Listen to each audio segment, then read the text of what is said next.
Yes, so we have three other kinds of data sources that we just want to talk through very quickly, and then again hear from you. What do you think are some additional advantages and disadvantages? So one data source that we do use in evaluations is observations. This is great for collecting direct evidence about behavior or application, where you don't have to rely on a teacher saying she or he used the new science inquiry methods. You can actually watch it in the classroom. And it can give you information about that situation or the context in which they're applying their learning. However, observations are definitely time-consuming. You actually have to sit there in real time, take notes, watch a couple of teachers or many teachers over a period of time, so they tend to be more costly. It's also important to train your observers so they are not just taking notes in a different fashion or not observing with a particular focus. There's the old adage or saying that the presence of observer affects the behavior in the room.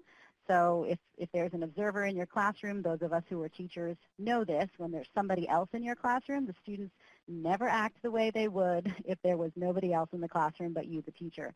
So this observation may actually be atypical.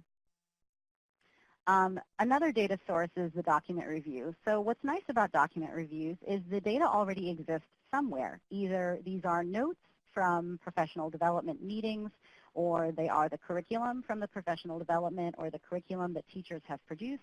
So you don't really have to create new data. You can just get the documents. They provide information on historical trends or public attitudes if you're getting that information from an existing database. And they're unobtrusive. You're not asking anybody for time to sit down and talk to you or time for a survey. You can just collect the documents and analyze them. So the disadvantage is some documents may be incomplete or inaccurate, depending on how the data were gathered. And then sometimes the analysis for document reviews can be time-consuming. You'll actually have to read through the documents, look at the documents, and have a way of coding or categorizing the information that you're seeing.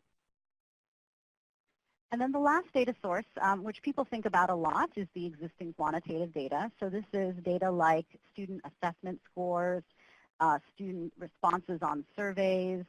That's quantitative data as well as qualitative data from surveys. Student attendance rates, student graduation rates, teacher attendance rates, all of these things are quantitative data. They provide objective information, meaning they're numeric counts. Something either happened or it didn't happen. They're usually constructed to measure a particular indicator like attendance. And they're pretty straightforward to analyze if you know statistics.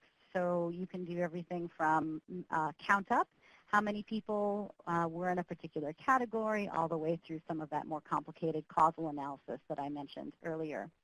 And then the disadvantage is sometimes quantitative data might oversimplify your findings. You won't be able to know why a certain category or group has more respondents or more people in it than the others. You just will know how many. You also might need to negotiate access to the data, for example, privacy considerations. So especially with student data and any personally identifiable information, you would want to take care that you are being careful to protect privacy and confidentiality with those records.